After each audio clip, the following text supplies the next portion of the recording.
पूर्वतन विधायक सौम्यरंजन पट्टनायक बड़ भाई तथा विशिष्ट शिल्पपति दीप्तिरंजन पट्टनायक जीवनी उपरे प्रकाशित बही डियर डीआर को नहीं एवं चर्चा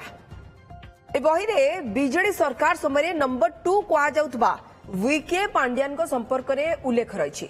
बीजेडी सरकार समय सौम्यरंजन मालिकाना चलता खबर कागज संस्था उपरे किभली ईओडब्ल्यू चढ़ाऊ होता एवं सौम्यरंजन को ग्रुप अध्यक्ष पद छाड़ा शर्त रखा जाइथिला से संपर्क में खुलासा करा जाइछि। एथिरे आहुरी मध्य लिखा जाइछि सौम्यरंजन अध्यक्ष पद छाड़ा परे मध्य विवाद थमी नथिला। तांको संस्था को अन्य काहाकू हस्तांतर करबा पई पांड्यान सीधा सड़क शर्त रखिथिले नचेत परिमाण भोगिबाकू प्रस्तुत रुह बोली कहिथिले। एपरिकी सरकारी दल पुंजी लगाणकारी को मध्य जोगाड़ कर सारिथिले बोली बहिरे उल्लेख रही एवं गुरुत्वपूर्ण कथा है पांड्यान विरोध में लेखा बहिर उन्मोचन उत्सव आयोजक थे एकदा पांड्यान घनिष्ठ कहुवा Triveni Earth Movers MD P Prabhakar. गतकाली संध्यारे भुवनेश्वर में ए बही उन्मोचित होता बेले उत्सव में डीआर दंपति सहित उपस्थित थे निजे प्रभाकरन। तेज राज्य में बीजेपी क्षमता को आसवा पर प्रभाकरन पांड्यान को छाड़ी निज पट परिवर्तन कहीं कले ताकू नहीं चर्चा बढ़ी। ए बही संपर्क में पांड्यान के बीजेडी प्रतिक्रिया मिल पारना पराक्रमी आपंकर पांड्यान सी ही उद्यम करते ही सब चर्चा जोटा कि बही पुष्टि साधन करा जो भाव में शर्त दिगला से ओहरी जी सौम्यरंजन बाबू संपादक पदर केवल से नुहे तार मालिकाना को बिक्री करदे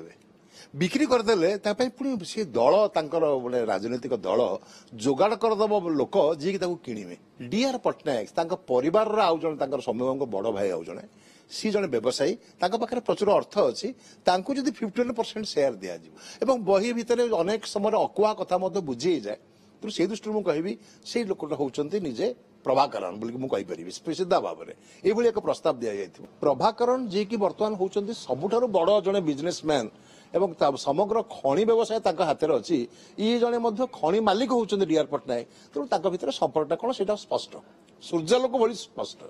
तेज जहा हो गोटे गणमाध्यम को चाप प्रयोग करी मुह बंद करदे जो अपचेषा करते पांड्यान यहाँ स्पष्ट भाव में लिखाई। गोटे जिनस से कहते जे सौम्य बाबू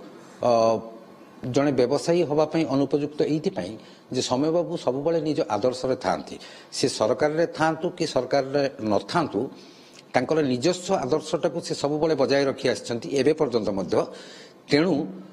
तांकर जेतेबेले कौनसी मंतव्य आसे से जो सत्य प्रकाश करती से सत्यटा वर्तमान दुनिया जेहेतु अनुपयुक्त तेणु से सत्य को समस्त हजम कर पारती नहीं